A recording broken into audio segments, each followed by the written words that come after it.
That would be the only change in regards to the witness order. Okay. So that before witnesses? There'll be 4 witnesses called this afternoon.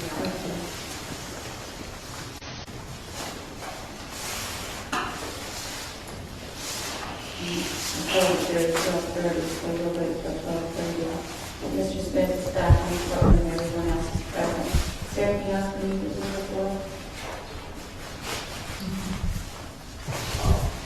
Your Honor, that one issue is, I think it's going tonight. Okay. So just to let you know. That takes care of it. Oh, you can go. No. No. Okay. Who is your first witness? Is it Dr. Holmes? Yes, Your Honor. Thank you, Thank you, ladies and gentlemen. Were you able to follow my instructions about not receiving any information about this case outside the building? Yes. Is there anyone unable to follow those instructions? All right, the record will reflect that everyone has followed my instructions. We're ready to proceed. We should have no more delays like this today. And this defense may call their first witness. Thank you, Your Honor. And Your Honor, the first thing the defense would like to do is I would seek to introduce Exhibits A for identification, which is the business record with accompanying affidavit from the Mental Health Resource Center. B, the business record of precision imaging, MRI, and PET scan with the appropriate records custodian, as well as Exhibits G, H, I, J, K, L, and N, which are certified judgments that we are seeking judicial notice of. We'll tender that to the court, and we will publish those at a later time. All right, thank you. Any objections? No objection to proceed. All right, I'm not sure I had it right. It's Exhibit A, B, and G through M? Yes, Your Honor. Is that correct? Yes, Your Honor. So A will be, that's Exhibit 1, B, 2, G, yeah, let's see, A is 1, B is 2, G is 3, H is 4, I is 5, J is 6, K is 7, L is 8, and N is 9, all in evidence for the case. Thank you, Your Honor. And Your Honor, at this time, the defense would call Dr. Heather Holmes. Dr. Heather Holmes.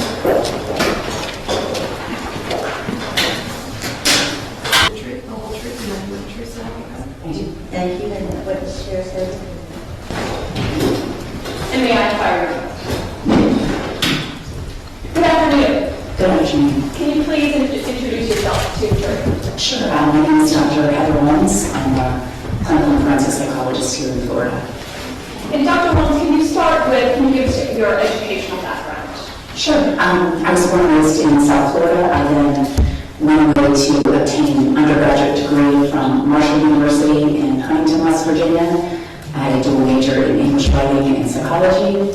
I then got a master's degree from Loyola College of Maryland in Baltimore. That was in psychology. And then I received my doctoral degree from George Washington University in Washington, D.C.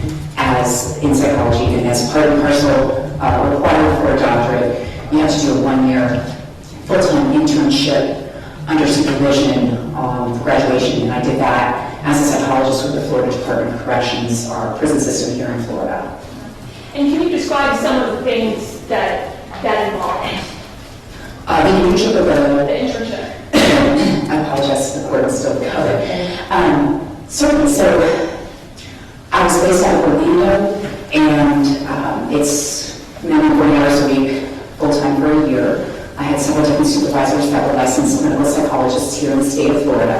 I would travel between these different institutions. The majority of my time was spent at 2 different institutions. One is Law&Crime, which is it's now closed. It was a youthful offender camp, and that was a camp that was more based on treatment because we had younger incarcerated men. I had individual therapy caseload. I did sex offender treatment groups while I was there, and I also was part of, as is the norm, a panel of psychologists that review all of an inmate's record when he has any previous arrest for a sexual crime, and we list any disciplinary problems, any medical problems, any psychological issues And then that is then sent to the Jimmy Rice Board in Tallahassee for review. The second portion of my internship was at Lake Correctional Institution in Lake County, and that was, again, a male institution that has a transitional care unit, crisis stabilization unit, fancy terminology for inpatient psychiatric unit within the Department of Corrections. So if you've come to prison and you're exquisitely mentally ill, and you need to be on closer watch and have ready access to a psychiatrist and psychiatric staff, you would go to this hospital. What other training and experience have you had? Well, it's been most in forensics. I have gone through several continuing education credits, which are required here, obviously in Florida, as in most states, to continue being licensed. As with any field, there's new and upcoming research, so I have a subspecialty in the evaluation of sexual offenders, so a lot of my CEUs and continuing education has been in the area of current research on sexual offenders, which most does not occur here in the United States.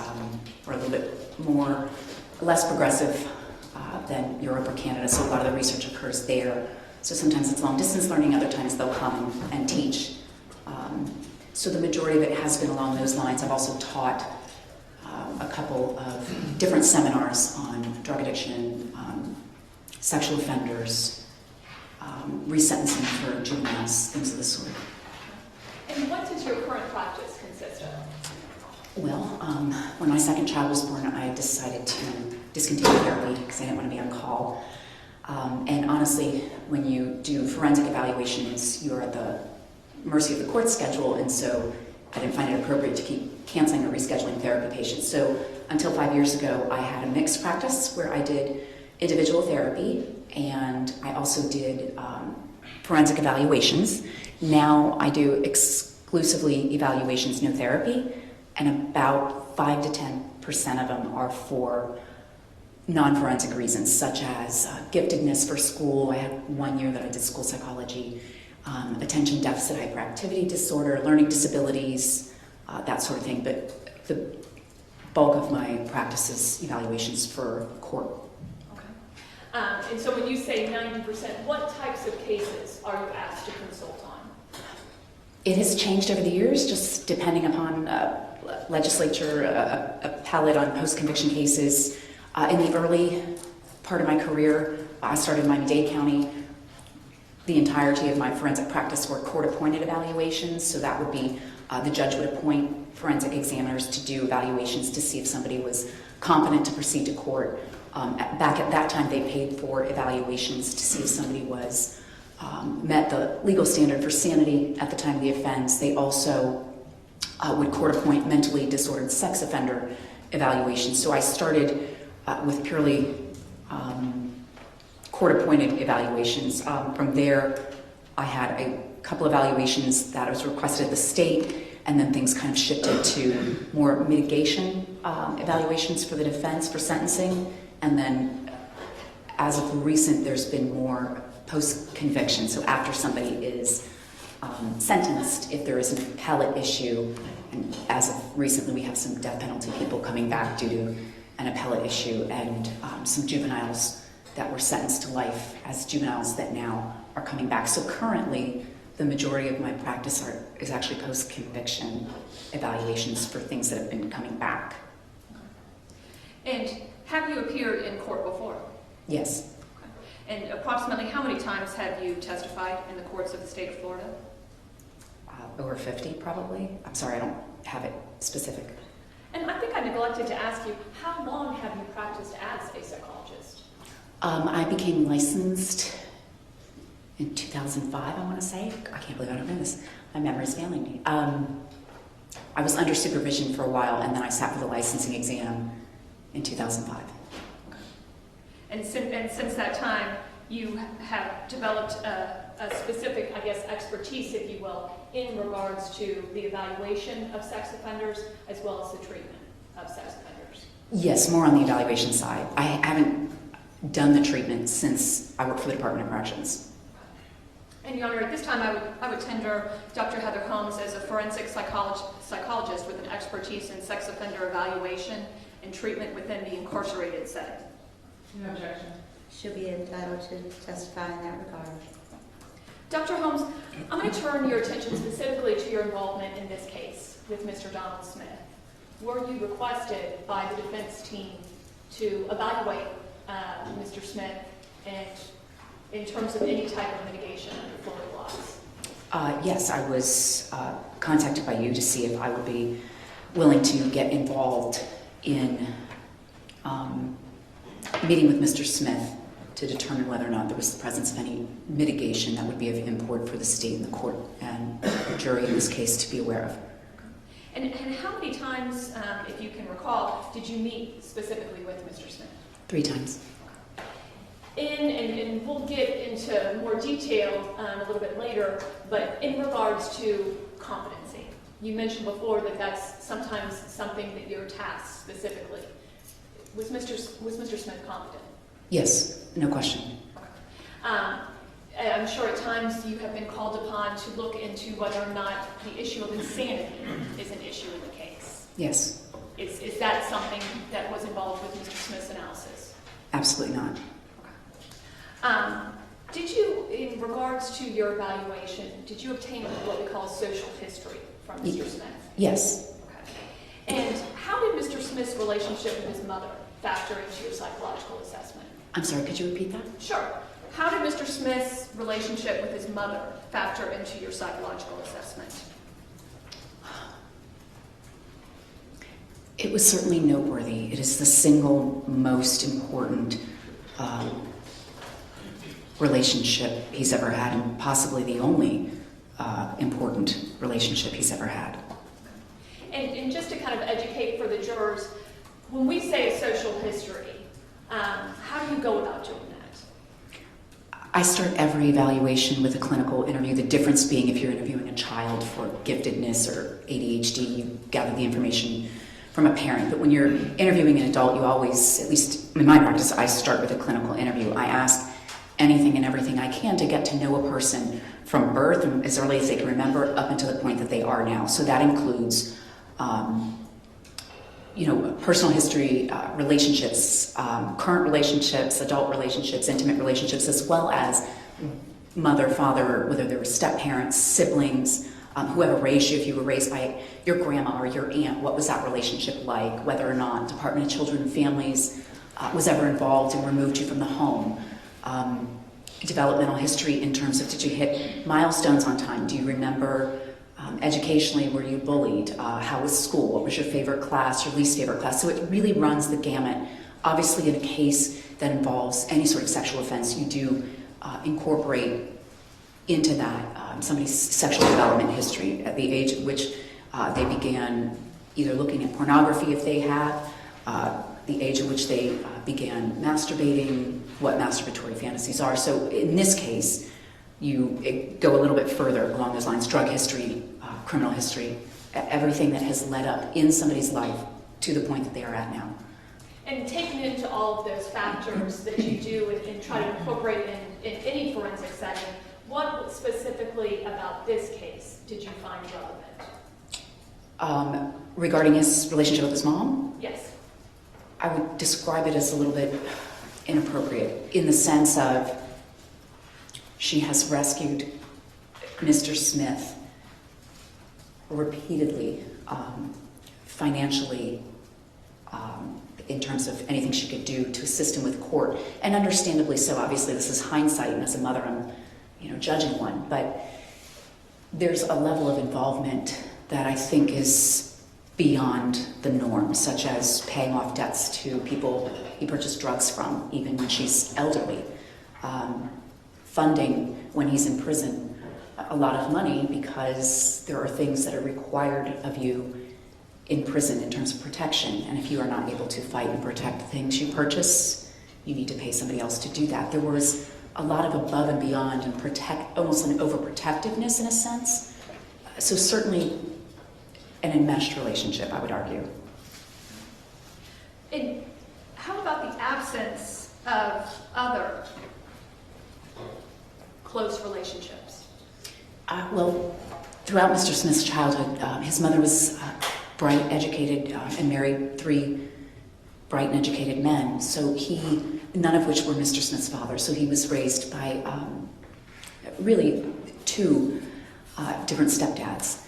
And there was a lot of moving around just due to the nature of one of his stepfather's professions. So there was not really, I think, enough time to build long-term relationships, long-term friendships, because he changed schools and locations every 6 to 8 months from what he described. So I think there's somewhat, just due to the circumstances and natural isolation that occurs for an only child who only has a mother and a stepdad, and then continual moving. So I think it enhanced the closeness that he has with his mom. How about his drug use in regards to the psychological implications of that? It started young. His stepfather was a psychiatrist, noticed that Mr. Smith was struggling, and was the first person supposedly to prescribe him medication. So this started preteen years with very heavy medication. And then because medication was kept in the house due to his, although this was a long time ago, now we don't do that, there was a point in time when he was in his teen years and he could take the medication, which were either sedatives or quaaludes, so we're going back to the 70s and late 60s, on his own, or could sell them at local bars and at school. And let me just ask you, I guess, did Mr. Smith ever deny that he had committed these horrendous acts to you? No, he admitted them all.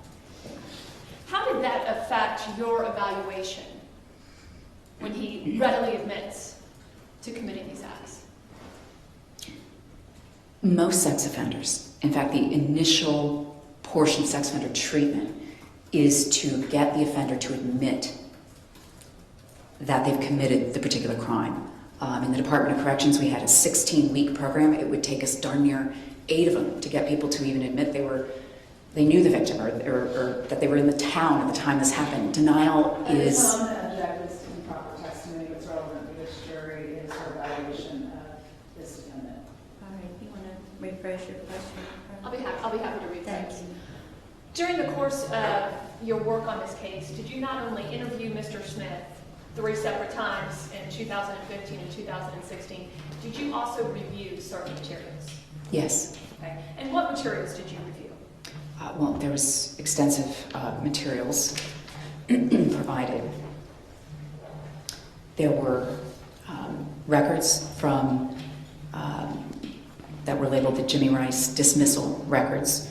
There was review of a disposition statement in 2002, letters between Dr. Harrison to Mr. Bavington, I'm sorry if I mispronounced that, at the State Attorney's Office in 2007, emails between various Department of Children and Corrections, or Department of Children and Families employees in 2007. There were evaluations dating back to 1977, psychological evaluations. And if I can stop you there for a moment, these were psychological evaluations that were conducted by the state of Florida. Yes, some were court-appointed and then others defense, and then some were at the Jimmy Rice Evaluation and Treatment Center where he was civilly committed for a period of time, and then some were by psychologists contracted or hired by the Department of Children and Families that oversees this civil commitment. And because we've thrown that term out several times, if you can explain what the Jimmy Rice civil commitment is. So after an offender has served a prison sentence and has completed what is required by the courts, or what is going to be passed down by the courts as a sentence for a criminal act, there is a panel in Tallahassee that prior to their release back into what we call EOS, their end of sentence, back into the community or their county of origin, they are reviewed if they've ever committed or even been arrested for any sexual offense. So even if they're serving time on a drug offense and they were previously arrested and convicted of a sexual offense, they would still go through this review process. And it starts at an institution where the psychology staff will delineate and just list, without recommendations, medical issues, psychological treatment, any diagnosis if they have gone through any sort of treatment at the Department of Corrections, any medications they're on, as well as their disciplinary reports. Have they followed the rules? Have they been in trouble for any sex acts while in prison? And then that information goes to the panel. The panel decides if this person is a danger to society or not. And if they believe that they might be, there is then an evaluation to see if they meet criteria for civil commitment after their criminal sentence is over. So then civil commitment, being danger to self or others, and in this case it would be to others, is overseen by the Department of Children and Families. And so you will then have a doctor, psychologist, psychiatrist, whomever, conduct an evaluation and make a recommendation to the Department of Children and Families as to whether or not this person is dangerous. If they're deemed dangerous, I mean, it's changed over the years, but if a court allows the civil commitment, the individual is then sent to a place in Arcadia, Florida, somewhere outside Tampa, and it's a locked facility, very similar, I would say, to a psychiatric hospitalization, involuntary hospitalization, and with the hope that they would get intensive sexual offender treatment while there. And is there any time frame when someone has met the criteria for civil commitment and actually been committed by the state of Florida? There is, and like I said, it's changed over the years, so I'm not exactly sure, because so many things have, as with anything, have gained some improvement in the way things are handled and managed, because this isn't a very, this program hasn't, this facility hasn't been here for 30, 40 years. It's relatively new. Was the fact that Mr. Smith had been civilly committed by the state of Florida in 2002 relevant to your evaluation? Yes. And as part of that review of those records, did it become apparent that in 2002, he was not, as you've explained in 2015 and 2016, readily admitting his difficulties? As far as I'm aware, with everything I read, I'd never seen him admit in anything I'd reviewed or accept responsibility for any inappropriate sexual proclivities, to put it mildly, ever before. No. Before 2015? Before I met with him, no. Okay. What is the DSM-4? Well, we're on the DSM-5 now. We keep thinking we're going to get better. It's the Diagnostic and Statistical Manual, 5th edition.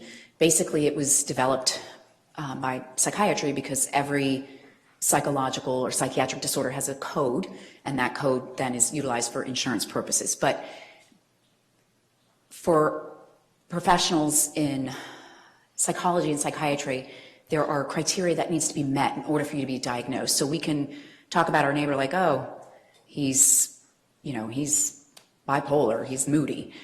There's very specific criteria that has to be met for that. So this book delineates the criteria that needs to be met for a particular diagnosis to be made.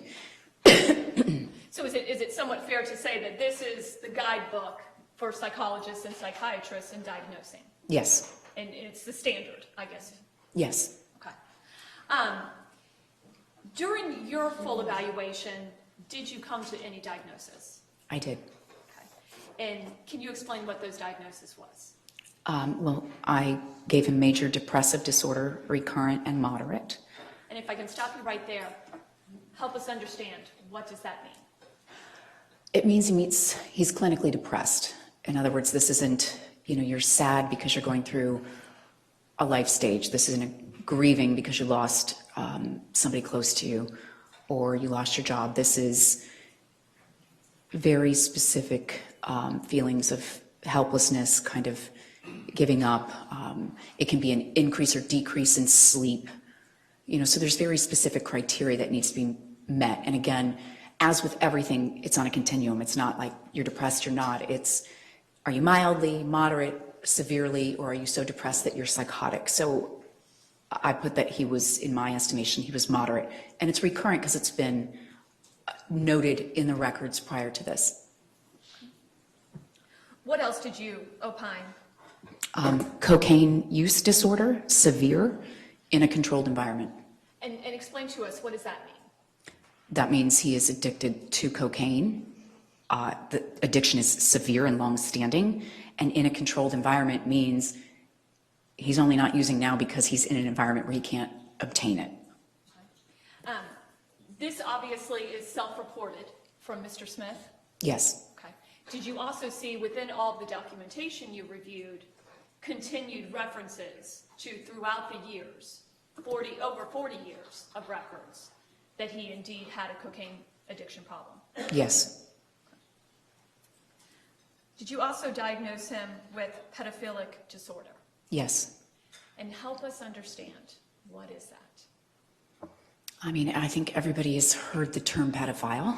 It means there is a sexual attraction to prepubescent children, and that is required in order to have a diagnosis of pedophilia.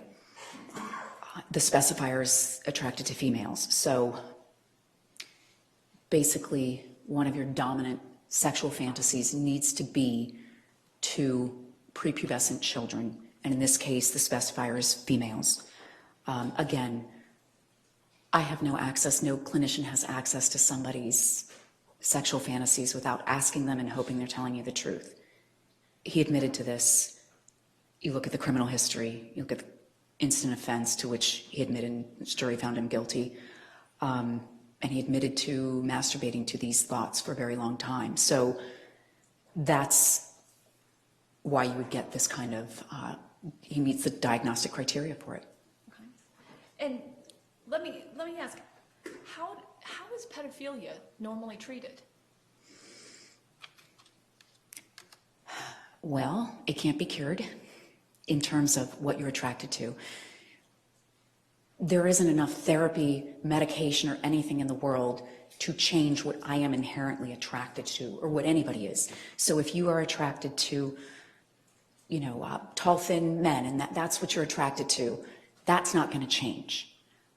Just like somebody who is attracted to children, you can't change what they're attracted to, but you can, the therapy is geared to get them to change the behavior. In other words, you teach them what their triggers are. Okay, if, as with anybody, if you become you have worse judgment when you drink alcohol, you can't drink alcohol. If you become more sexually turned on or titillated with cocaine, you cannot use cocaine. If you are attracted to children, you cannot be around them. You cannot place yourself in a situation where there are children.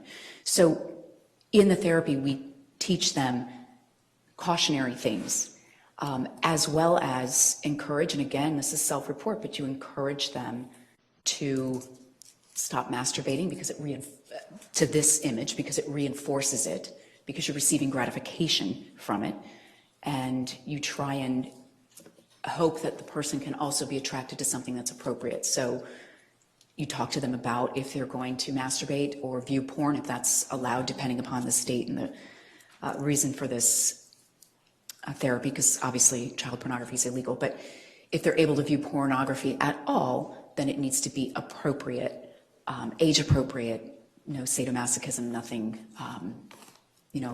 of that nature. So you can't change what someone's attracted to, but you can change and shape their behavior. And that would be the goal of therapy. So usually somebody who has pedophilic disorder, it can change if their masturbatory fantasies change. Again, that's self-report, so you'd have to be careful. So anybody who gets this disorder, a lot of times it stays the same.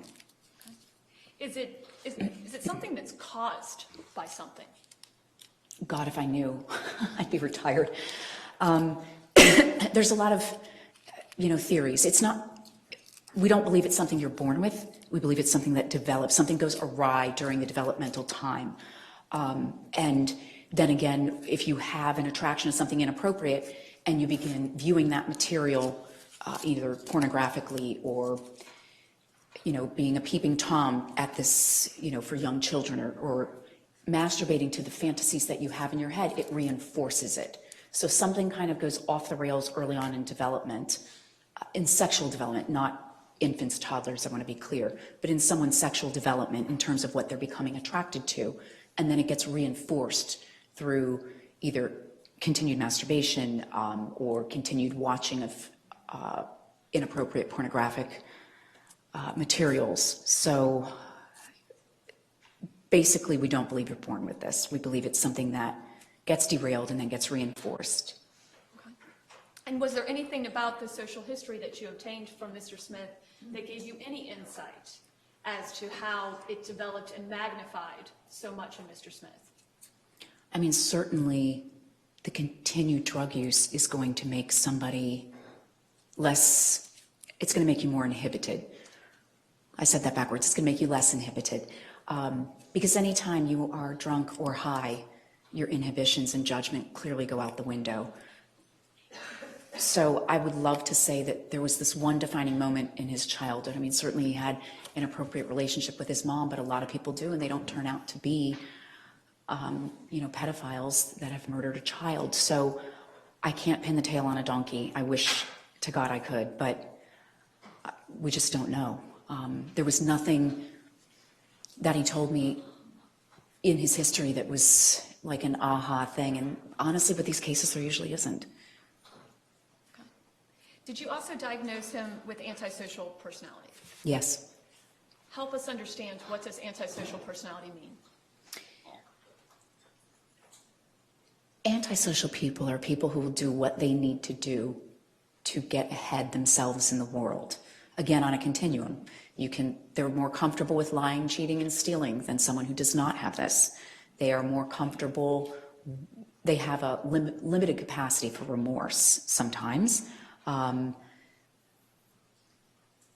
They also will engage in behaviors to get their needs met. And the more severe, it's kind of at all costs. So they'll engage in doing what they need to do to get illegal drugs. They'll engage in lying if it means they can maintain employment or get whatever they need. And again, people can have this and be fully functional. It's just you don't have a lot of it, again, on a continuum. The further you are along the continuum, usually the more criminal behavior you see. Well, and let me ask it this way, in terms of pedophilia or antisocial personality. Is someone choose to be that way? No, antisocial personality cannot be diagnosed prior to the age of 18. So if we think about it developmentally, little children will lie or cheat, but that doesn't mean they're antisocial. That means developmentally they haven't gotten to where they need to get. We all know teenagers can be self-absorbed. That doesn't mean they turn into raging narcissists. It means developmentally you can't really assign them a character or personality pathology when they're still developing.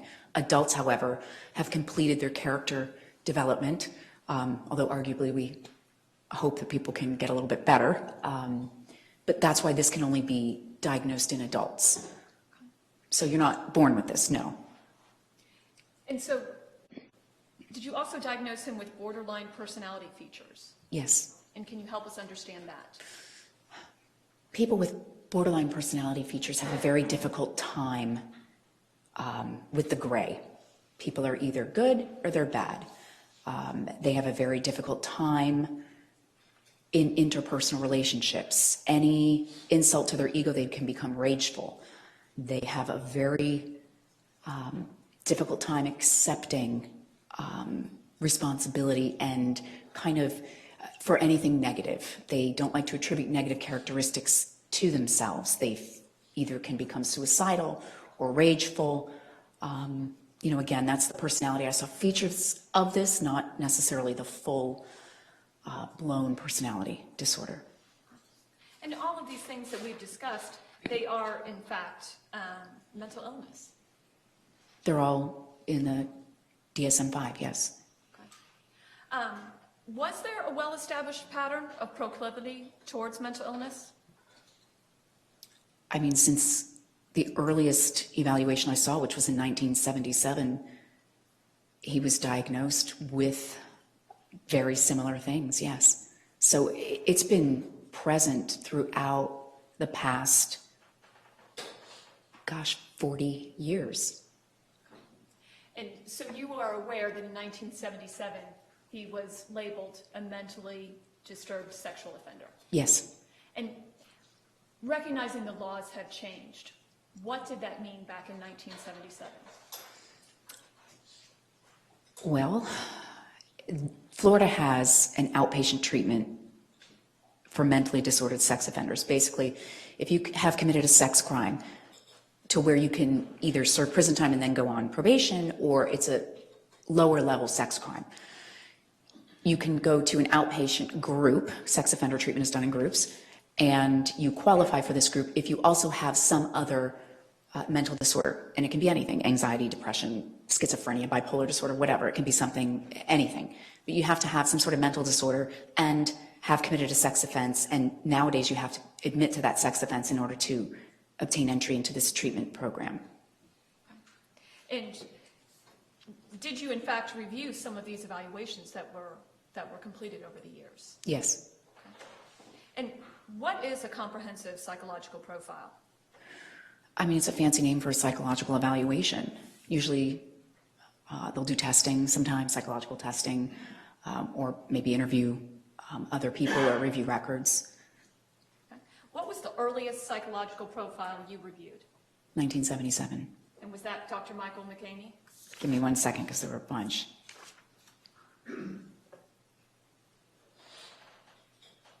Yes, I have him and Dr. Ernest Miller in 1977.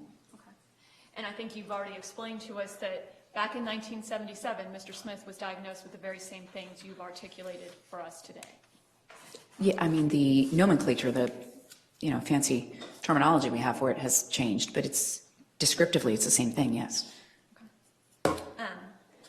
And you've mentioned that you are familiar with the civil commitment proceedings here in Florida. What is necessary for civil commitment within the state of Florida from a psychological standpoint? You have to be considered an imminent danger to others in the sense of sexual acting out. And in your personal review of the records, did you become aware that Mr. Smith was released from the Civil Commitment Center in 2002? Yes. And was this based on a psychological analysis? I believe there was a hearing. So give me 1 second.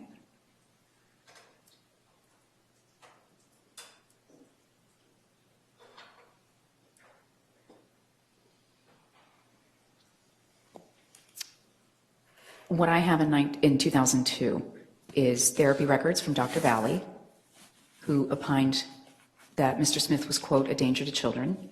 He was noted to have antisocial personality disorder, to be manipulative and guarded, prone to relapse on children when he's abusing crack.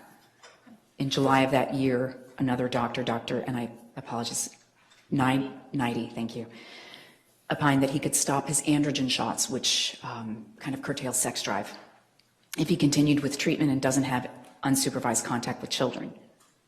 In January of 2003, he was terminated from the treatment program due to refusal to attend and participate as required. And so all of those things occurred after he was released from the Civil Commitment Center? Right, he was released and given what we call outpatient treatment, so he could do treatment from home. And that is how the treatment went throughout 2002 and into early 2003. Did you also review records where he was evaluated again in 2006? Yes. And this again would have been by psychologists for civil commitment based on continued criminal behavior? Yes, I mean, I don't know. I assume the Department of Children and Families ordered the evaluation because the evaluation was remitted to them. But yes, he was evaluated in October of 2006. And did you find it unusual that Mr. Smith would not have been found to have met criteria for involuntary commitment? Based on the evaluation I read, yes, it was detailed in this evaluation in 2006 that he had antisocial personality, exhibitionism. He'd been arrested very early on in the 70s for flashing a child. Paraphilia not otherwise specified, saying that he is sexually attracted to prepubescent and postpubescent females, cocaine dependence in remission in a controlled environment. But despite those findings, the doctor's recommendation was that he didn't meet criteria for civil commitment. Okay. And so as a result, he was released back into the community? Yes. Yeah, Yana, can I have a moment? You may.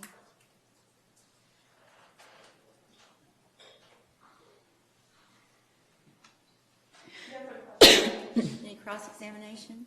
Thank you, Your Honor. Okay. Good afternoon, Dr. Holmes. Good afternoon.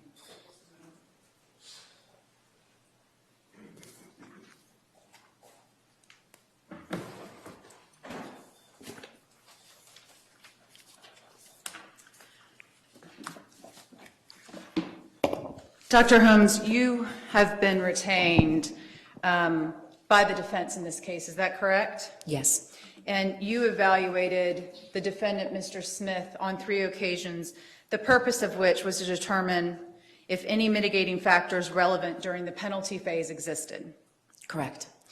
And in fact, you determined that there was nothing, to use your words, about him that is mitigating. Is that right? Yes, I think during the deposition, what I had said is that there's a possibility, given cocaine use. However, because it was voluntary, it would be my opinion that that wouldn't apply. Okay, let me ask the question again. You've referenced your deposition. In fact, you've testified under oath previously that based on your evaluations and your review of his history, that there is in fact nothing mitigating to him. Is that correct? Yes, You've also previously testified, Dr. Holmes, that there is nothing about what he did that is mitigating. Is that correct? that's correct.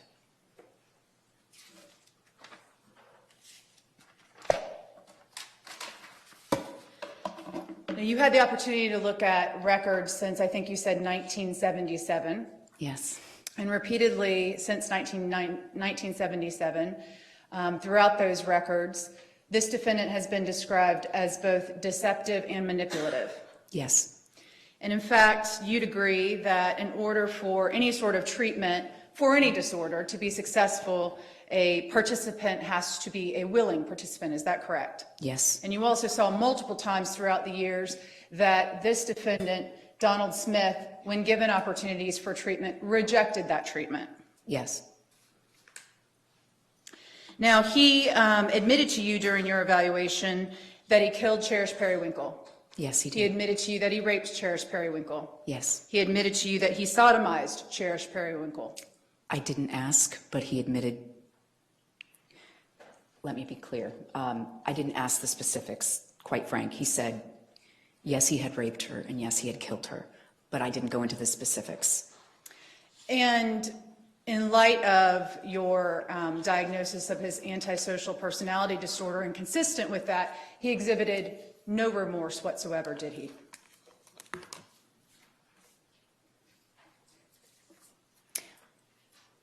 Was he crying and sad and begging forgiveness? No. Did I ask him about remorse? No. Did he exhibit anything that I could see perceptively in the moment about this? No. And then I didn't ask.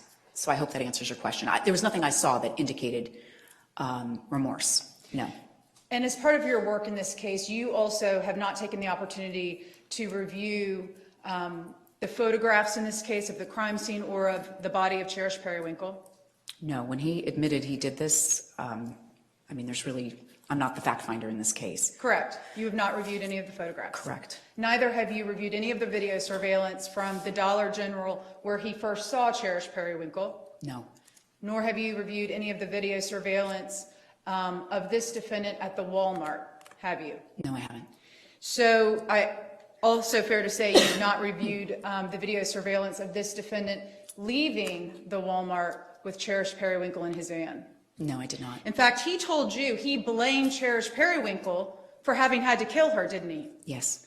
He told you that he looked back, she got in the van, and he thought, quote, fuck, I'm a convicted sex offender. How am I going to explain this? Yes.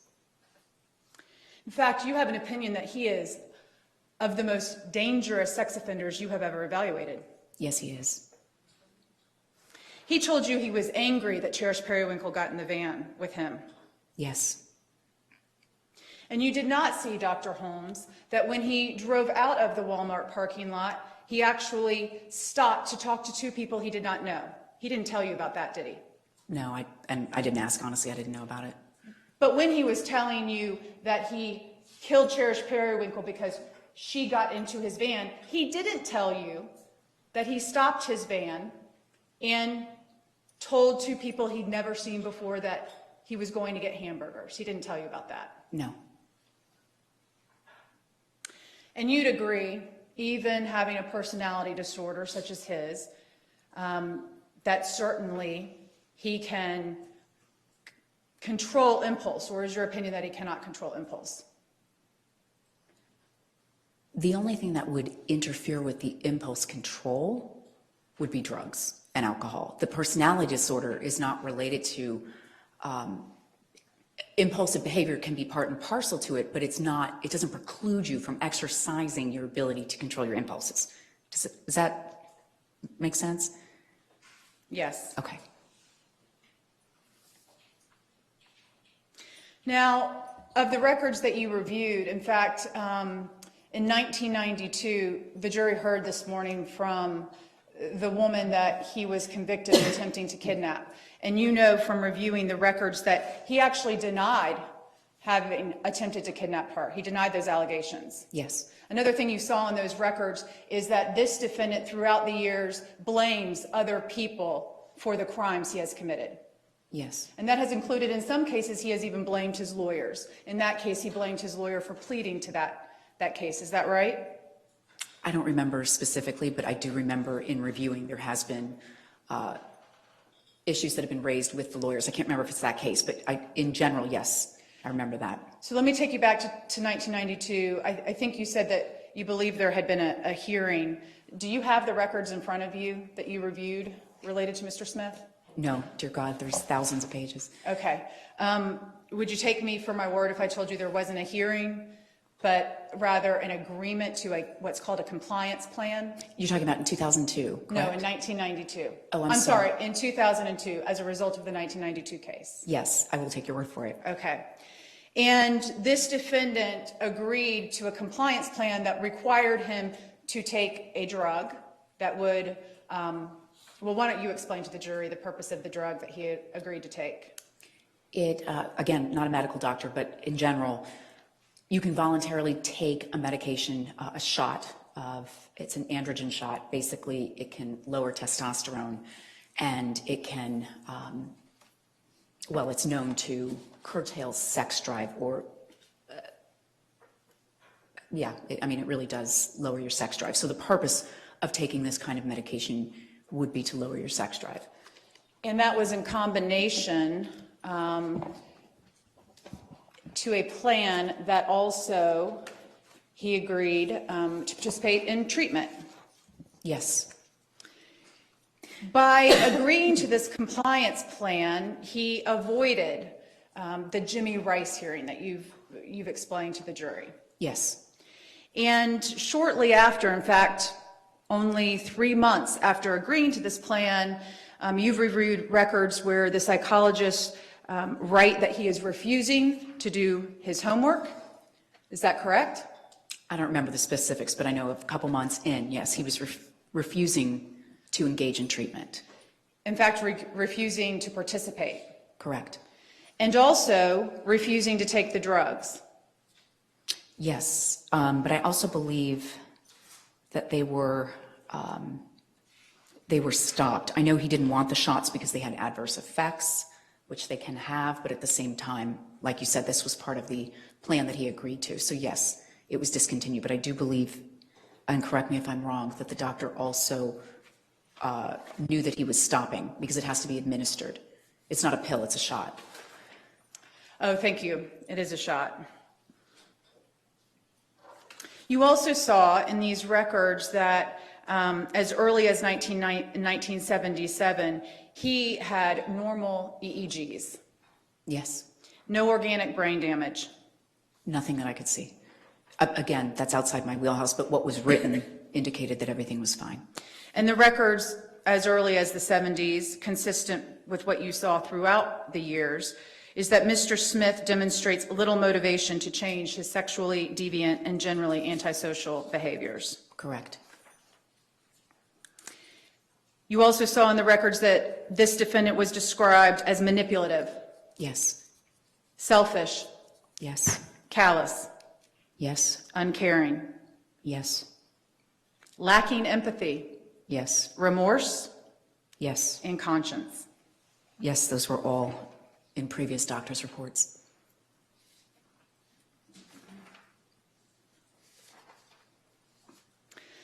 Now, you mentioned that you also learned about his background relationship with his mother You said it was noteworthy.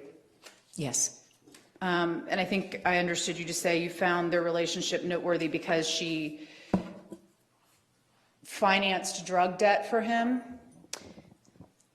it seems to be very enmeshed. It's the only relationship throughout his lifetime that he's had any connection to anybody for more than a short period of time. So it's not just that she was paying off drug debt or people he owed money to for other reasons. There was a lot of rescuing, and there just seems to be an enmeshed quality to it. Again, but that's not explanatory. And Dr. Holmes, you have experience evaluating people with a variety of different social backgrounds and Yes. upbringings. And would you agree with me that, in fact, this defendant had a privileged background? Certainly financially, yes. In fact, he even had the privilege of going to private school. Yes, he went to private, I believe, private Christian school. And his family has had financial resources ever since he's been a child. Yes, And in fact, his mother, you describe it as enmeshed, but throughout his life has taken care of him financially. absolutely. Are you aware that this defendant had a cardiac issue since being held in custody, since 2013? Are you familiar with that? Yes, he told me that he ended up in the hospital for heart problems.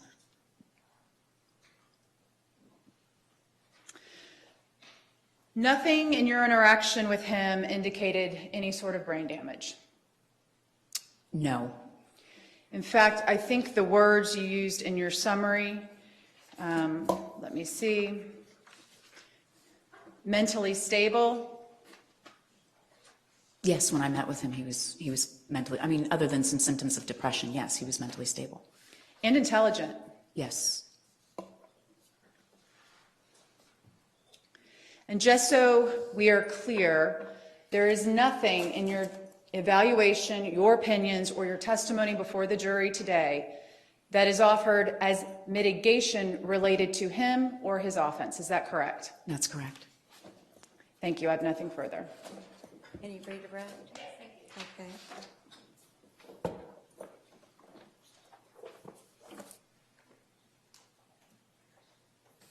Dr. Holmes, how are you using the word mitigation? I'm sorry, could you Sure. rephrase that, because I'm not sure I know what you mean. How are you using the word mitigation? The way I was taught, basically, if somebody has, mitigation could be good or bad, or ugly sometimes, unfortunately. If you were beaten severely as a child, if you were, the result of a pregnancy where your mother ingested alcohol or crack cocaine or things that can affect an unborn child, that's considered mitigation and mitigating. If you were, raped by your uncle, God forbid, that's mitigating. Mitigation can go in the other direction if you have somebody who is potentially looking to get out of incarceration, such as, they're intelligent or they have characteristics, resiliency, ability to improve. So mitigation can be positive or negative. And is it fair to say that it's any aspect of someone's life that can affect what sentence is appropriate? You mean judicial sentence? Yes. I've never sat on a jury, and I'm not a judge. I would say that that's really up to the statute, how it's written, and how it's determined either by a jury or judge at sentencing. Certainly there's a catch-all with the death penalty of certain things that can affect somebody. So there's several different things that can be attributed to be labeled as mitigation. Do you find it relevant for a jury's consideration in this case all of the prior evaluations that identified Mr. Smith as having mental illness and likely to reoffend? Reading through the records, I found it not only sad, but shocking, to be quite frank. In what way? Why were you shocked? In reading the evaluation in 2006, that talked about the exact same things that were found from 1977 that I found in meeting with him. And to be clear, it's not just he was evaluated in 1977 and then he wasn't evaluated until 2006. We're talking about report after report after report. Yes. All of them identifying this mental illness. Nothing has changed, other than there's been a worsening of addiction because he's continued to use, and quite possibly and quite likely a worsening or solidifying of the paraphilia because he's continued to use masturbatory fantasies to reinforce it. I was just exquisitely surprised reading all the details of this report in 2006 to determine whether or not he met criteria to be sent back to this detainment facility. And I expressed to, I think even in the deposition, I wondered if it was a typo at the end that said he did not meet criteria. Because if this person with these characteristics that has been described as dangerous, as a pedophile, as only able to contain his drug addiction in a controlled setting, is not meeting criteria because he's considered dangerous as a sexual predator, then I don't know who would be. I didn't see anything in meeting with Mr. Smith that was any different than what any of these examiners had seen before. And in 2006, it was listed, all of these things were listed, and then at the end, the conclusion was, but he doesn't meet criteria. And again, you know, I'm not that examiner. I didn't have him before me then. I'm not saying that this was a good job or a bad job. I'm just saying I'm perplexed by it. I don't understand how you were given all of that information and your recommendation to the Department of Children and Families, which then goes to our state attorney's office, is that he didn't meet criteria. You tie the prosecution's hands. I don't understand. I don't know how it happened. Ms. Nelson just went through that in prior reports you became aware of records where he would deny and he wasn't open to treatment and wasn't open to understanding not only his pedophilia, but the effect crack addiction has on that. What changed in 2013? In my opinion, nothing. He has resisted treatment from the get-go. This is hard to treat. I mean, if you just have an addiction to cocaine or crack cocaine, that in and of itself is hard to treat. If you have that paired with, pedophilia, and it's going to lower your inhibitions, you put those two together, and this is very difficult to treat. So even if he meaningfully engaged in treatment, it's hard to treat. The fact that he did not meaningfully engage, the fact that he wanted to stop the shots, and I do understand they have horrible, side effects, but at the same time, it's what you agreed to do to stay out of prison. So if you are not getting treated, nothing changed. There's nothing to make me think he got any better. And meeting him in 2015, he's the same as was described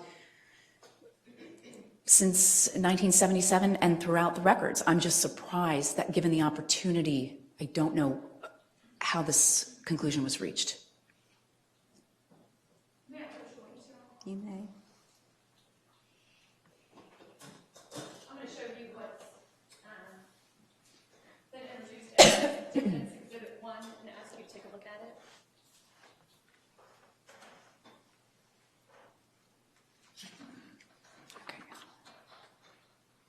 And are these records that you reviewed? Yes. Okay. What are those records documenting? There was what's known as a Baker Act, a involuntary psychiatric hospitalization, where an individual is either taken to a psychiatric hospital because they meet criteria for being harm to self or others, or they can self-refer. Okay. And those records detail that he was Baker Acted in 2011, and then the second record, when was he Baker Acted the second time? 2013. What was the specific date? June 9th, 2013. So 2 weeks before his homicide. Yes.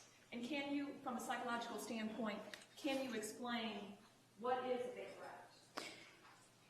In order to be psychiatrically hospitalized, which Baker Act is the fancy word here in Florida that we use, You are held 72 hours at a psychiatric locked facility because you are deemed either, based on a mental disorder, you are deemed either a danger to yourself or a danger to others. Okay. And so 2 weeks before the murder of Cherish Periwinkle, Donald Smith tried to mentally Baker Act himself. Yes. Does that impact your evaluation of Mr. Smith? He certainly was not stable and felt that he was not safe. He reported being unable to get off crack cocaine, being unable to sleep, and having homicidal thoughts. Okay. And so when you were asked the question that you found him mentally stable in your conversations with him, help us understand, is that going towards competency? Well, when I met him, it was 2015. He hadn't had crack cocaine in 2 years, so certainly, you know, the cycle that you go through, and I'm not an expert on drug abuse, but the cravings would have subsided by then. Any sort of hallucinations or any withdrawal where you might feel rageful or keyed up would have subsided. You know, he'd also, as the state pointed out, had gone outside for some sort of heart problem. So he'd had, lack of a better term, stability by being incarcerated for 2 years. So when I saw him, I found him mentally stable because he wasn't suicidal. There was nothing I saw that he was homicidal. He wasn't hallucinating. You know, he had some depression, but there was nothing, he wouldn't have met criteria for involuntary hospitalization when I saw him in 2015 as he did then. Okay. Through your entire evaluation, isn't it true that in an institutional setting, confinement, Mr. Smith does just fine? From what I understand and from what I've reviewed, it will stabilize him because it gets rid of, first of all, there's no access to children or child pornography inside the institutional setting, either in the Department of Corrections or I would assume at any county facility. And there's no access, usually no access to drugs. I would be remiss if I informed the jury that there are not drugs in prison. There are drugs in prison. But it's much more difficult to obtain. And while he was incarcerated in Florida, there seemed to be some stabilization, at least in terms of acting out. There was no violence. Right. Thank you. I don't have anything further, Your Honor. Anything further from the state? May this witness be excused? Yes, sir. Thank you, Dr. Reed. Appreciate your time. Thank you, Your Honor. You may call your next witness.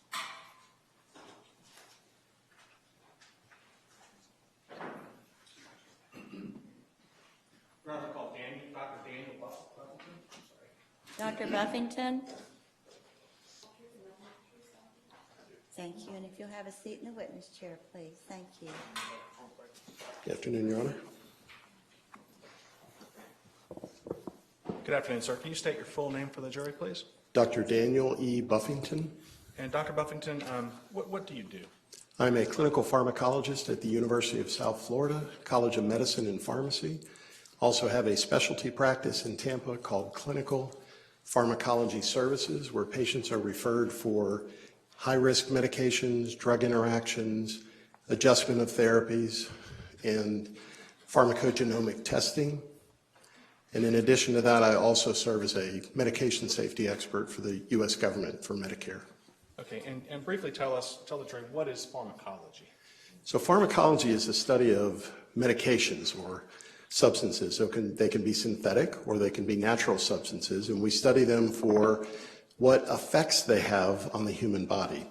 So from a clinical perspective, we're looking for what are the positive or the desired therapeutic uses, but we also look for the negative or adverse side effects and toxicities and how to manage those and where those may be presented by drug interactions or genetic metabolism.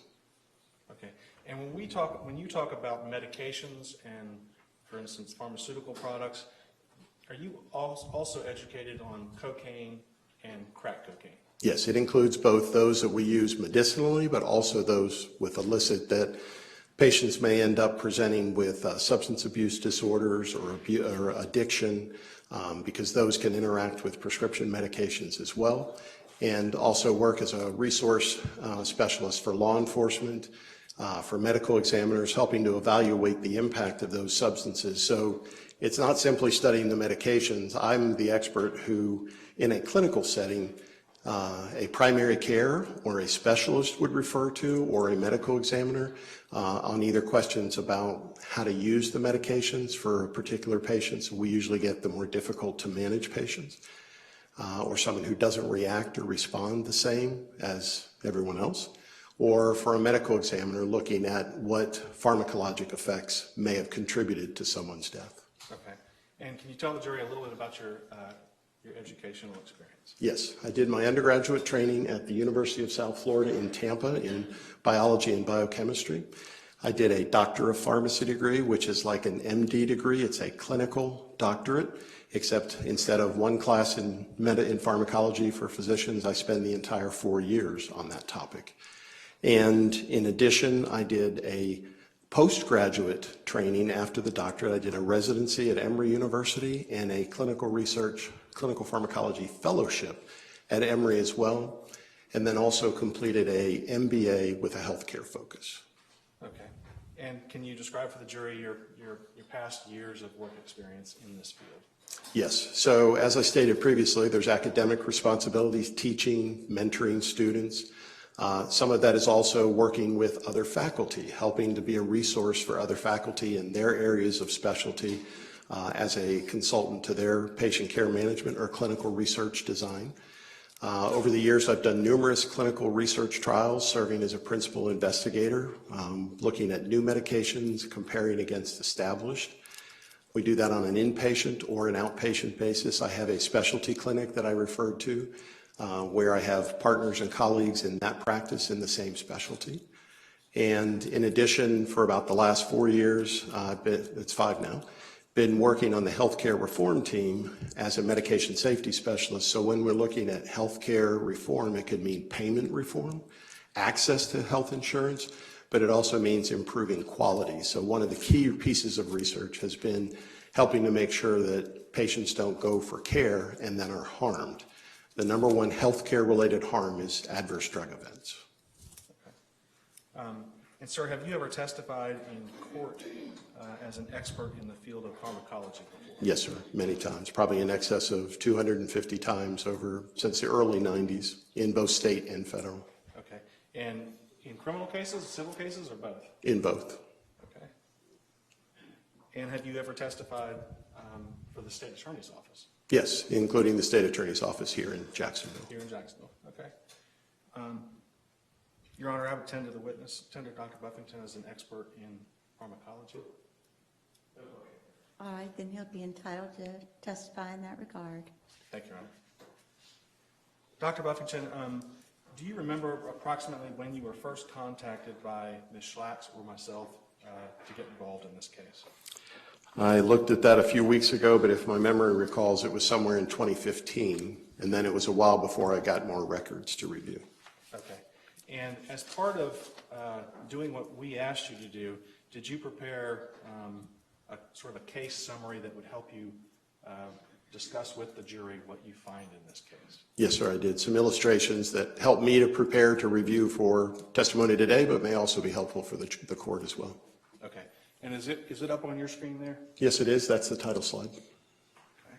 Okay. And what is the, after the title screen, what is the first thing that you do when you start to gather records in this case? I start to build a case background. So just like if I was going to present a patient case to a colleague or to refresh myself in a record, I go through the background and gather information that's been compiled based on previous healthcare practitioners, previous records, and assemble that so that that's a starting point. Then I look for things that are relevant to my specialty, compile those, and then eventually build towards developing an opinion or set of opinions. Okay. And Dr. Buffington, I've put up the case background screen. That's on yours also, your screen? Yes, sir, it is. Okay. And of those things that you list, the past medical history, the case summary, what is most relevant to you? Well, I think the past medical history as it pertains to this case gives me an understanding of the background of the individual. So knowing any previous medical or psychiatric issues that lay the foundation. Is this someone who is newly diagnosed with a condition, whether it's depression or anxiety or paranoia, or is this someone who has a base foundation over the years of psychiatric complications? And there were numerous, both psychiatric and what I'll call medical or physiologic issues for his case. Okay, and you've got them listed there? Yes, sir, I do. Okay. After you do that, did you prepare a list of the medications that Donald Smith was currently on at the time that you met him, or since he was incarcerated? Yes, sir. So in this particular table, the information that's on the right is the information that was effective in his corrections healthcare record in May of 2015. But I was able to go back and look for information previously and found that his previous psychiatric medications included fluoxetine, that's the star or the asterisk on the first line, and also Zoloft, what's on the bottom line. Now, why that becomes pertinent to me is as I look at a patient or an individual and I start to hear about your medical conditions and I build a mental list of your medications, it says a lot to me in understanding how you got to that level. So when we look at medications, some are very introductory, some are moderate, and some are very intense. Some are reserved for more severe, more difficult to manage cases. What I see there is the sertraline or the Zoloft on the left historically versus what he was needing for psychiatric control and antidepressant therapy by May of 2015 was profoundly different. That's the difference between, say, a Toyota Camry and a 2-ton pickup truck. They're very different utility, and they speak to what the difficulty of managing. So just in looking at this, a prior and then over a period of time, I saw a progression of intensity of what was required for medication management. Okay. And Dr. Buffington, if I can switch to the next slide, talk to us a little bit about cocaine. I think we've all heard the term cocaine, but if you can tell us what it is. Yes, so the reason this becomes pertinent to this case is on that earlier background slide, it was one of the revealing points is that not only did Mr. Smith use cocaine, but he had a severe substance abuse disorder with crack cocaine. So I thought it would be important to help explain to the court that cocaine is something that we use clinically. So it's used in surgeries, it's used in plastic surgery and different procedures as a vasoconstrictor. So it's something we understand. It's also abused. So people can take that and abuse it. It's by pharmacologic effect. So if you think of alcohol, if you think of marijuana, those are substances that are depressants. They calm you, they settle you. Cocaine, if you think of how people have abused it over the years or misused, it's a stimulant. So it's used by athletes, it's used by actors, it's used by celebrities, and it's something that increases your persona, increases your performance. It comes with caveats, and that's the problem with independent abuse. So it's also a local anesthetic. So for certain surgical procedures, it can also numb the clinical response. But with that, it can be taken or administered in several different forms, from injectable to inhaled through the nose, to smoked through the lungs, and even swallowed through the gastrointestinal tract. And the thing that's important to understand here is the way medications work on the brain, so an antidepressant, an antipsychotic, an anti-anxiety, many different categories, they all work to adjust chemicals in the brain. The ones for cocaine are predominantly dopamine, serotonin, and norepinephrine. So when you take cocaine, you're actually independently or artificially adjusting those amounts. So that's how the drug works. You take it, but it's where it works in the brain that it's having the effect. And then it has certain metabolites, meaning byproducts. If this is the cocaine structure, you would take it through whatever route, and your body eventually metabolizes it and breaks it into pieces and eliminates it. I've listed that there's 3 primary metabolites that we see with cocaine that are indicative of cocaine use. I said earlier that you can take it through different routes. Those different routes create different effects. So the lesser route is the inhaled. The When you smoke it, it's a more intense and a longer duration. If you change the formulation of cocaine from just the powder to a crystalline or a crack powder, and then smoke that, it has even longer effect, quicker onset, more intense cravings, and that's why, if you've ever heard, crack cocaine is the most addictive substance. So it's because of the change when it goes to crack and you inhale it into the lungs, it has a more potent effect, and it also drives that feedback loop in your brain for wanting the next amount or wanting that intense craving again to satisfy that. So it also creates a longer, more sustained effect. Okay. And can I move you to the how cocaine affects neurotransmitters, that slide? Yes, sir.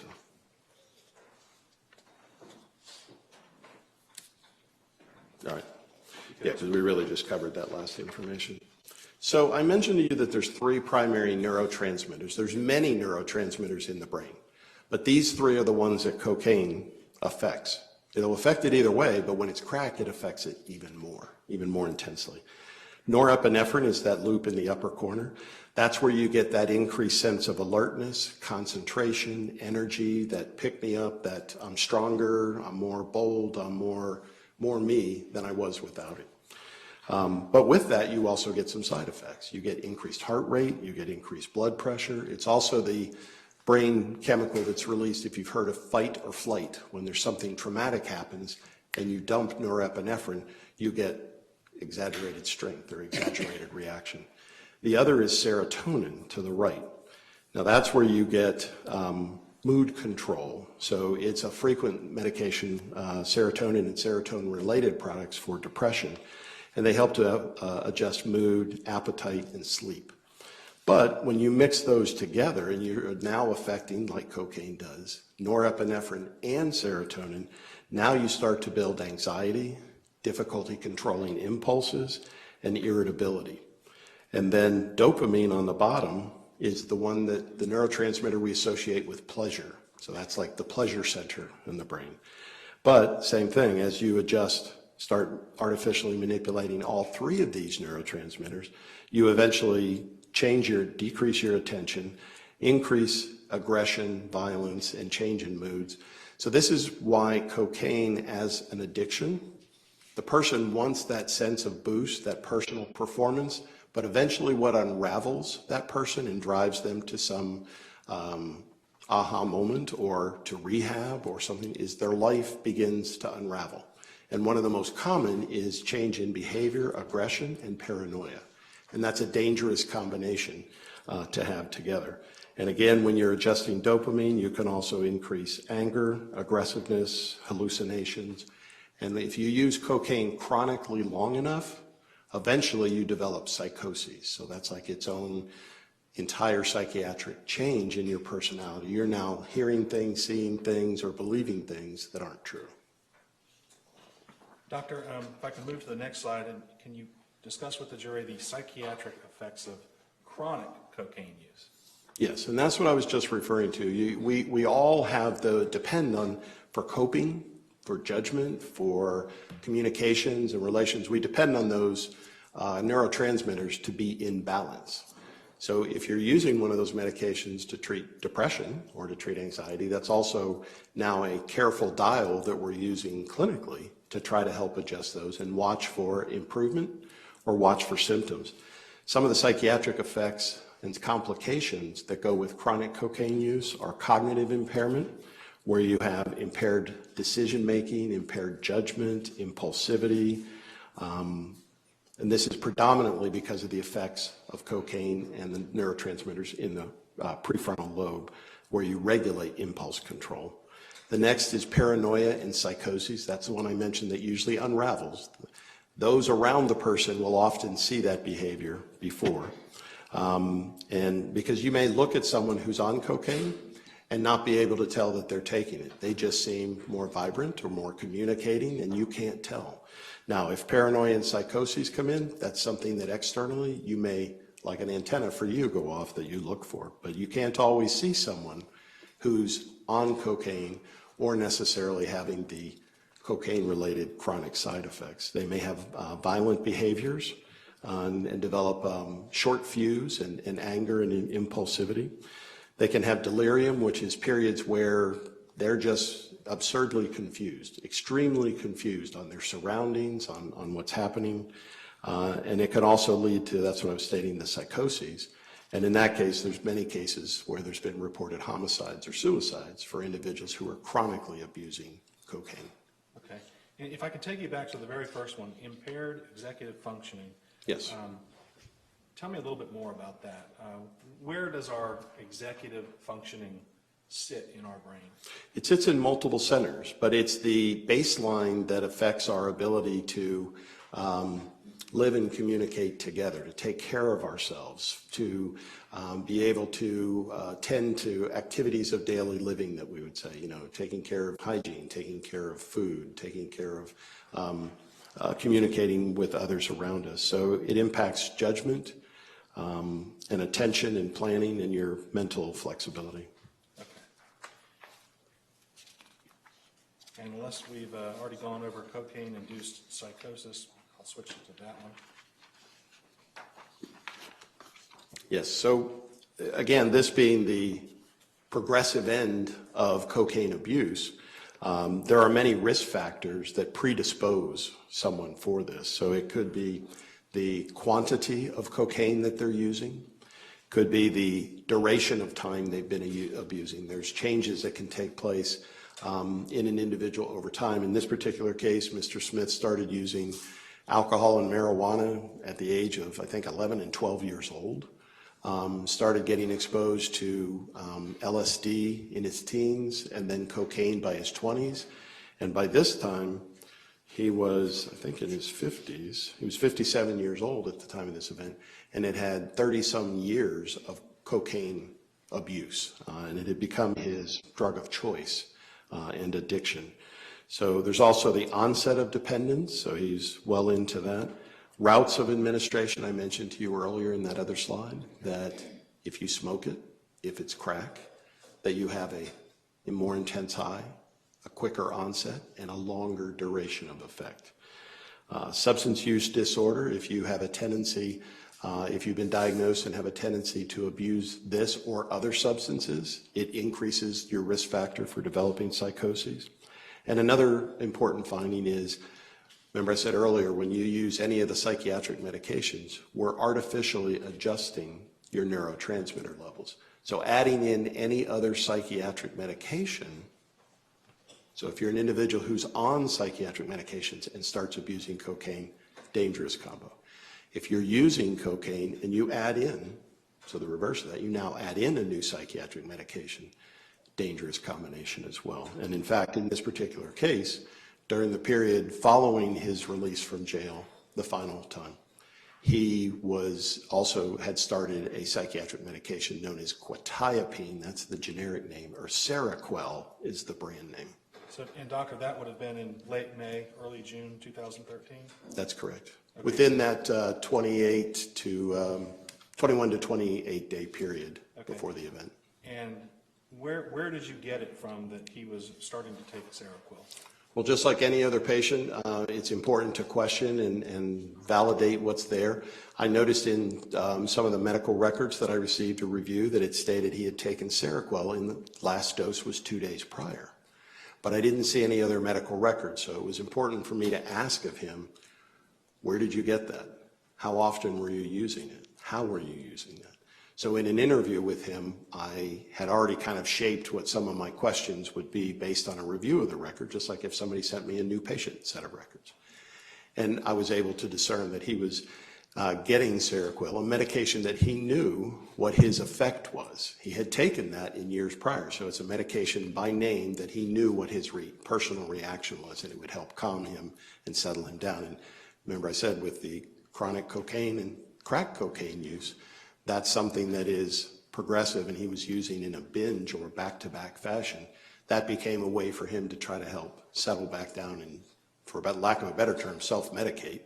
And in that, he was getting that from someone by the name of Sissy, who was the sister of the person that he was buying the cocaine from, Omar. Okay. And can you tell the jury what Seroquel is? So Seroquel, remember I said earlier I looked and saw a transition in antidepressant medication. Seroquel is a much more potent as well. It's reserved for very severe cases of bipolar depression or psychoses. So it's an antipsychotic medication, not just a garden variety antidepressant. And with that comes side effect profiles as well. So now we've got that medication added and the cocaine as well. Okay, and doctor, can you tell the jury what you end up with when you're on crack cocaine and then you add in the Seroquel? What happens physiologically to you? So again, it's now manipulating some of the similar receptors or neurotransmitters. In the case of Seroquel, it's also affecting dopamine and serotonin as well. So we're getting an overlapping impact or interaction at some of those same receptors, as well as side effect potential. Okay. I think the next slide helps to understand. So if you were to spend a day in our clinic and work with patients who are taking different antidepressants, antipsychotics, anti-anxiety medications, we have to look at patients in this fashion, and we have to counsel them in this way as well. Anytime you start a new psychiatric medication, we're now artificially changing or regulating those levels of neurotransmitters. And we have to watch to see, is this new combination going to be effective for you? That watch period as a clinician is 2 to 3 months. Now that's a long time for somebody who wants relief immediately, who wants effects. So we have to counsel patients, you may experience adverse side effects, maybe to the degree that we even have to remove that medication or discontinue or alter the dose before we get to that 2 to 3 months. So any change, and if you look at the bottom here, you'll notice that I've stated whether you start a new medication, we've got to wait and get to a period of equilibrium or stability. If I change a dose on a medication, it's now another 2 to 3 months to see the full impact of that, and we can also see significant adverse side effects or complications. Likewise, if we take a medication away. So if the Seroquel was added in that 21 to 28 day period, we're not even to the point we are sure that we're going to get a desired effect. Now, granted, he was doing that independently, but that's a period of concern. Add to that the cocaine now affecting the same neurotransmitters, and you're now creating a, for lack of a better term, a crock-pot effect that could take months to see, and the concern is re-equilibrating or stabilizing. So his concerns would be, in most patients, and him as well, substance abuse, sleep hygiene, stress levels, nutrition. These are all things that can also change or alter your neurotransmitter production and response. So I refer to this frequently as a neurotransmitter storm. And whether it's independently done or whether it's done as a clinician by adding or changing one of these medications, there's a 2 to 3 month period of significant risk of uncertainty of behavior. Okay, and I'll move to the next slide. And can you talk to the jury a little bit about what happens when you have that storm? So this kind of comes back a little closer or narrows to this particular case with Mr. Smith. He had a profound psychiatric history that included major depressive disorder, symptoms that included auditory and visual hallucinations. He had substance abuse disorder history, antisocial personality, borderline personality. These are all things that are previous diagnoses from other practitioners who have managed or worked with him over time. Pedophile, paraphilia, psychopath, homicidal and suicidal. He had been previously committed attempted suicide multiple times and had also been Baker acted, where someone's psychiatric status changes sufficient to where they have to be held against their will till you get them stabilized and managed. The substance abuse disorder was profound. It started in childhood and early teens, progressed with significant medications all the way through a substantial duration with cocaine throughout his adult years. Then the crack cocaine binge. Upon being released from prison, he started to went right to use of crack cocaine. And binging is a term that, unlike in a hospital, we don't, anytime, even if a patient comes to our clinic or goes to the hospital, you have to self-report and tell us what you've taken or what you've been doing. We don't have a list like the nurse does at a nurse's station and charts everything. But binge use and high volume use is an indicator that someone is in that cycling. They're trying to feed that intense craving. And he said he was using at a binge use level at high volumes during that 21 to 28 days and had been constantly using for the 7 days prior with very little sleep at all. And sleep deprivation adds significantly to the psychiatric instability as well. And then if you add in the quetiapine, that was now a psychiatric medication addition that's now only less than 30 days introduced. So we've got a significant risk factor for neurotransmitter disruption and altered behaviors and thought processes and mood and stability in Mr. Smith at that time.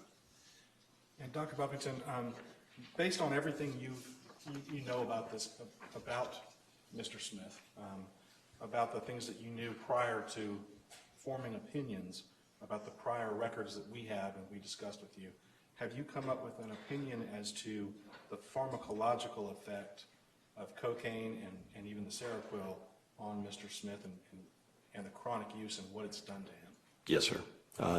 My professional opinion is that within a reasonable degree of medical and pharmacologic certainty, that due to the combined effects of chronic substance abuse and use disorder that was from childhood through current, multiple major psychiatric disorders, chronic cocaine binge use or crack cocaine binge use, including the recent addition of the psychiatric medication, that Mr. Smith would have been impaired to the degree that his normal judgment, skills, and ability were profoundly diminished. Okay. And can you go over with the jury all of the things that you believe support your opinion? I think you've got them listed. But Yes, sir. So the first was the opinion. These are things like, how did you get there? One is that he had an extended period of no psychiatric therapy, and that was during that prior incarceration. So we knew that he needed therapy before. Now he's getting ready to be released on no therapy. And actually, even to be released, should have been released on specific medication therapy and was not. His medication profile from previously to what I was able to discern during this current incarceration is indicative of the severity or the progression of a psychiatric condition based on the change in medications. His chronic cocaine use and binge ingestion during that period of time was significant, and it included, he testified that he used cocaine even at that last window at the Walmart by going into the bathroom to do the last hit. And it's my understanding that he also had a burn on his leg from putting the crack pipe back into his pocket from that use at that time. He had sleep deprivation, profound sleep deprivation, to the degree that he was having abnormal dreams and fears, so he wasn't getting what we call restorative sleep. He had accessed that psychotropic medication, Seroquel or quetiapine, from that other individual, Sissy, and was taking that. He was having auditory hallucinations and delusions, hearing things. He was hearing voices crying or talking. He was having visual hallucinations and delusions where he was seeing inanimate objects move. He described a leaf in one particular example where the leaf looked like it had come to life. He had visual disturbances like increased sensitivity to light, which is common with cocaine. He felt paralyzed at times by his surroundings because of the paranoia, the terror, or a sense of impending doom, to the degree that he would feel frozen at times or having difficult walking. Depersonalization, that goes with the psychoses, where you end up feeling like an out-of-body experience. Like at times he described like he was watching himself, not in his body, but watching himself. Emotional lability, which is significant changes from crying to positive and happy, but just like a pendulum swing, to the degree that he was confused by those. And another important issue with psychiatric effects and intoxication is impaired memory. So I'm not saying this specifically like intoxication, like you might think of alcohol. Somebody drank too much, now they're intoxicated.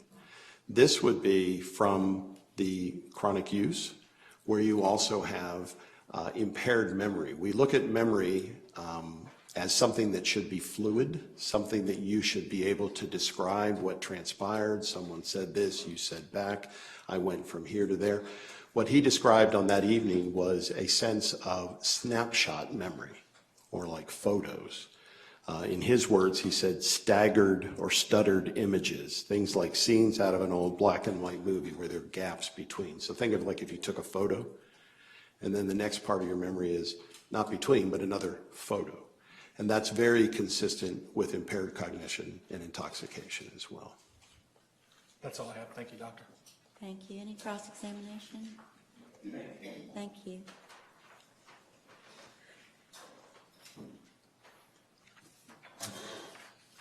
Good afternoon, doctor. Good afternoon, sir. Now, doctor, your doctoral degree is in pharmacology. You're not a medical doctor, correct? That is correct. It is a medical specialty, But you're not a medical doctor. not an MD. It's a PharmD degree, specializing in pharmacology and drug therapy management. And so you're not a psychiatrist. That is correct, but it is a component of the training, the management of psychiatric conditions. And you don't hold a PhD in psychology either. No, that's correct. Let's talk a little bit about what you were provided. You were provided records from what the defense gave you, correct? Yes, sir. And you reviewed that prior to speaking with Mr. Smith, correct? Yes, sir. And you created your opinion in this case based upon a review of the records that the defense provided you and a 15-minute phone conversation with Donald Smith. Isn't that true? No, sir. It was an extensive review of the records, and I produced a draft. I had requested to be able to confirm or validate some questions I had with him, and was able to do that in a phone call to him the day prior to our deposition. Oh, I'm sorry. It was an extensive review of the records, but you talked to him for 15 minutes. That is correct. I had some very specific questions that I needed from him to finish my opinions. Okay. So you just had specific questions, so you had formed an opinion even before you had even spoken to him for that short 15-minute period of time? No, sir. As I just stated, a draft opinion. Of course, I had gone through the records. Just like if you see a new patient, you may get records to review. But when you talk to the individual, you may clarify or get information that you need to solidify. And so based upon this 15-minute phone conversation and a review of records, you felt confident that you could reach an opinion? Yes, and then you would ask me a few additional questions, and I ascertained that information as well. Okay. And so it wasn't until I actually asked you questions in deposition that you even bothered to go to the Duval County Jail and actually meet with this man. Isn't that true? I didn't need to meet with him, but I did because I was up there meeting with some other inmates. But you would agree that all of the information that you were provided about his cocaine usage, his drug usage in the 21 days between when he was released from prison and when he killed Cherish Periwinkle all came from him? Well, yes, it could only come from him. Because there were no drug tests that were presented, correct? Correct. Law enforcement had the chance, but didn't do any toxicology testing the date that they arrested him. And there were no prescriptions that he was being prescribed at that point in time, correct? Correct, because the cocaine was illicit and he was acquiring the Seroquel from someone else independently.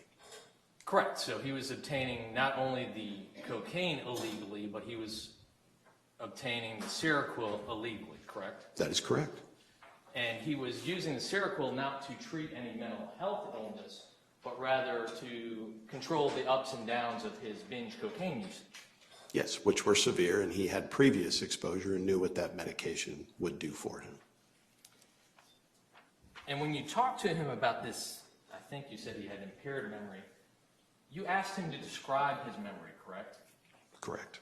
And he described it in a snapshot fashion, but you never actually went through and talked to him step by step as to what he did on June 21st and June 22nd of 2013. You mean his actions to the child? Just his actions throughout the course of the entire time from 6 o'clock that night until he was arrested the next morning. Correct. I did ask, and he did not recall. He only had snapshot visions of moments, not a fluid recall. Well, apparently one of those snapshot visions was a picture of this victim's anatomy because he was able to accurately describe that 2 years later in a conversation in the Duval County Jail. I think he accurately described a few other things to me as well. Okay. So when he wants to remember things, he's able to recall that pretty easily. I don't think we would refer to that as a want to. It's your memory is what you can recall. But again, you're relying on what he's telling you, and you're aware of the fact that other experts have said he deceives, he lies, and he exaggerates symptoms, correct? No, if you have those reports, I'd be glad to see them. But even then, if you're saying lie, that would be at that moment. I did not see that he was diagnosed as malingerer, which is a term we use medically where someone doesn't describe something in their past accurately for some particular reason. And that could be dementia. Malingering isn't just a sense of dishonesty. It could be dementia. It could be following post-traumatic stress, things where you don't have a solid memory, but your articulation of those are not accurate. So the defense didn't bother to provide you then Dr. Joseph Sesta's report where he provided psychological testing. He determined him to over-report and malinger to the point where it invalidated his psychiatric symptoms.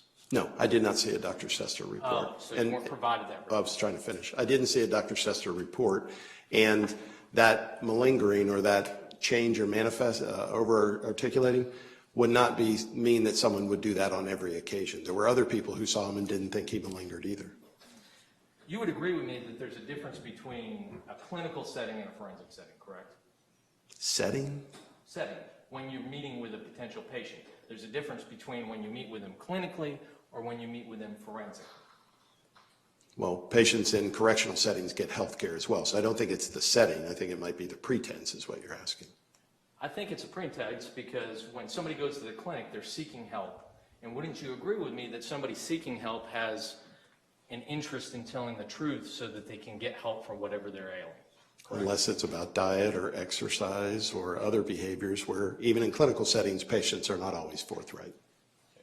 But in a forensic setting, in fact, there has to be caution used because, I think you used the term already, individuals who know that they're facing criminal sanctions have a tendency to malinger or exaggerate what their symptomology may be because it serves their best interest at the time. True, that's the same in clinical settings. There may be a motivation. And that's why you ask your questions in a particular style that you're trained as a clinician to look for exaggerations or malingering.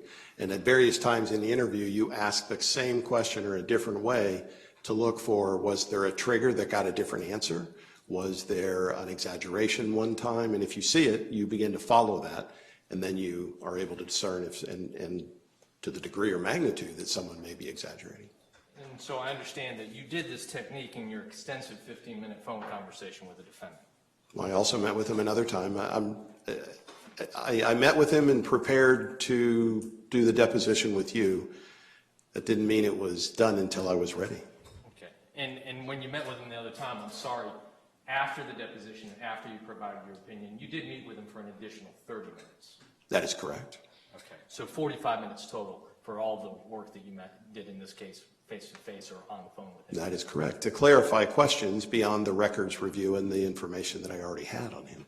And despite the fact that you thought you were asking your questions to highlight malingering, you didn't use any of the standard forensic instruments that are often used in psychological or psychiatric testing, such as the Sears test, the MFAST, or the Tom test. Well, that's a little disingenuous. The Sears test is for 18 years and younger, and he's 57 years old. So there are other tests, but mostly those even aren't used clinically unless you're attempting to diagnose someone as a malingerer.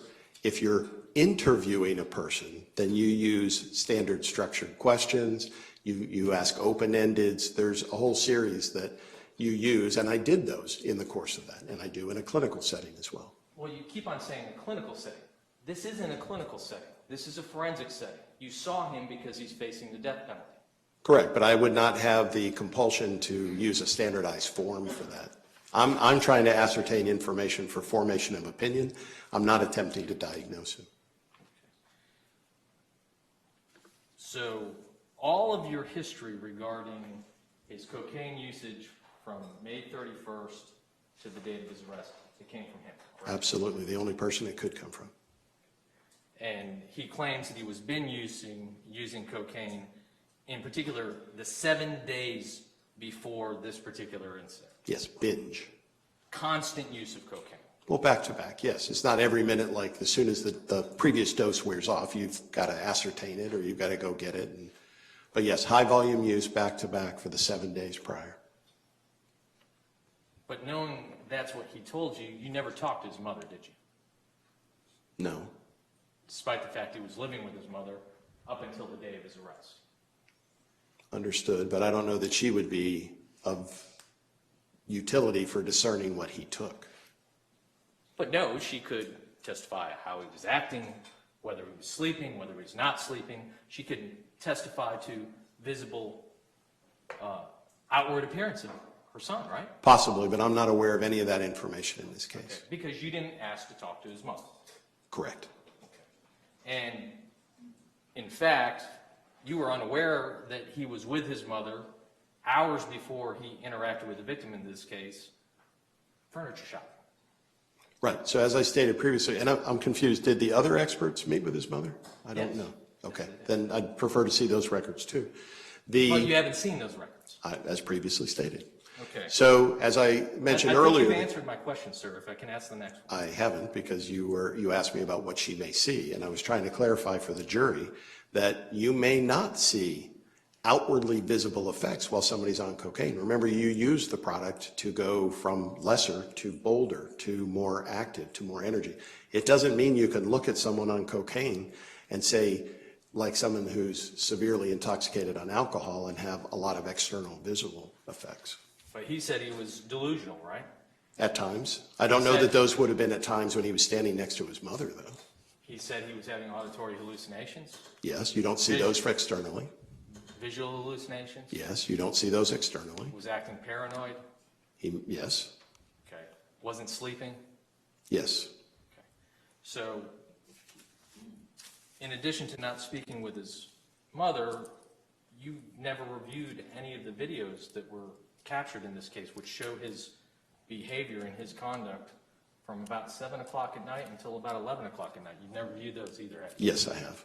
Oh, you have? That was since we last talked? That is correct. Oh, okay, so you formed your opinion before you saw the videos, but now that hasn't changed your opinion at all? That is correct. Based on reviewing the videos, I didn't see anything that would change my opinion. You never spoke to Brad Calhoun, correct? That is correct. He's the person who was at Dollar General who interacted with him. Correct. You could see them having a dialogue. And you never spoke to the victim's mother, in this case, Rain Periwinkle, That's correct. and she was with him probably that evening longer than any other individual, correct? That's correct. But again, these external manifestations are not always seen with cocaine.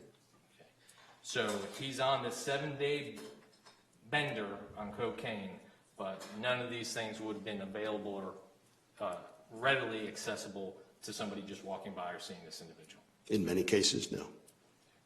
And you said, well, he went into the Walmart bathroom, he reported to you that he smoked cocaine in the Walmart bathroom on the night of the incident, correct? That's correct.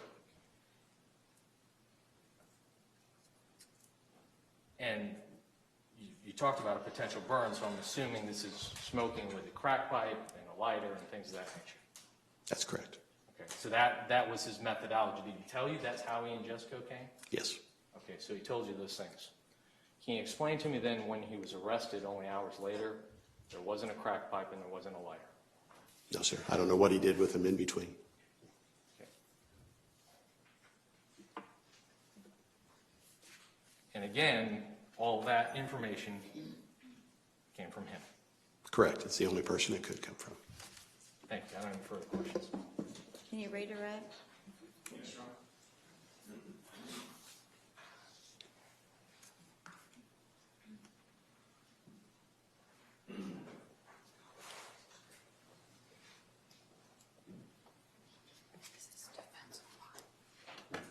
Dr. Buffington, as a pharmacologist, you give advice on the types of drugs to psychiatrists, right?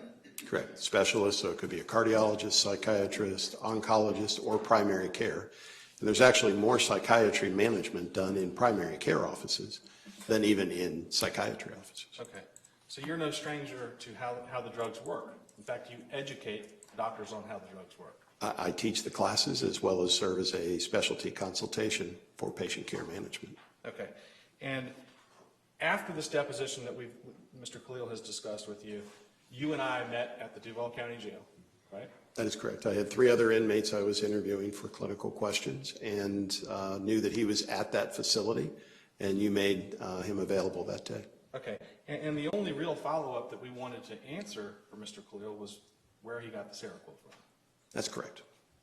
Everything else, you were relying on all the reports that you received from all the people in this case, right? Correct. I hadn't had at the time of the deposition the videos, but based on his comments on the videos, I requested access to see those and was able to see those as well and found no relevant or impactful change in my opinion. Okay, so it had nothing to do with your opinion? That's correct. Okay, and Mr. Khalil was asking about the physical manifestations that you might have seen on a video from taking crack cocaine. Is a 7-day binge on alcohol gonna look different than a 7-day binge on crack cocaine? Significantly. And what would you expect to see if someone was on a 7-day binge on alcohol? You Well, had video of it. Yes, so it would have been someone who was very sloppy, someone tired, lethargic, possibly not communicating with people. In this particular case, it was the opposite. He was attentive, he was reading a magazine, he was asking questions, interacting with people. Okay. And Doctor, Mr. Khalil indicated to you that in one of his questions that a person who went to a facility for help would have an interest in being honest about what he was on or what he was taking. Remember that question? I do. Okay. And are you aware of Mr. Smith's attempt to Baker Act himself about 11 days before this incident? Yes. Being self-aware of the degree of problem or difficulty he was in. Right. And have you seen that report? Yes. And is it on your screen in front of you? Yes, it is. And can you read over that report? Take about a minute to just read over it. Yes, so this took place on 6/9, and the presenting complaint is him acknowledging I've been on a cocaine binge for the last 4 days to the point I don't sleep at all. Now, someone may lay down, try to close their eyes. So to someone externally, you may think, oh, they just lay down, but they don't go to sleep. They don't get restorative sleep. They either have terrors or wake up. So that's what I'm presuming that means. It's Okay. common. And this is on a form that was filled out when he attempted to Baker Act himself, right? That is correct. So he was seeking help, right? That is correct. Okay. And And at no point in any of the discussions that I had with him did he attempt to mislead me. Matter of fact, he was very forthright over the years, the types of substances he had been exposed to, and his own concerns in trying to understand what went wrong. And his statement to these people that he has been on a cocaine binge for the last 4 days, that's entirely consistent with what he told you. That is correct, although more days had passed. More days have passed. Thank you, sir. Anything further? May this witness be excused? Yes, sir. Thank you, sir. We appreciate your time this Thank you, Your afternoon. Ladies and gentlemen, we've been out here about 2 hours. Let's take a recess before we call the next witness. Let's take a 16-minute recess. Thank you.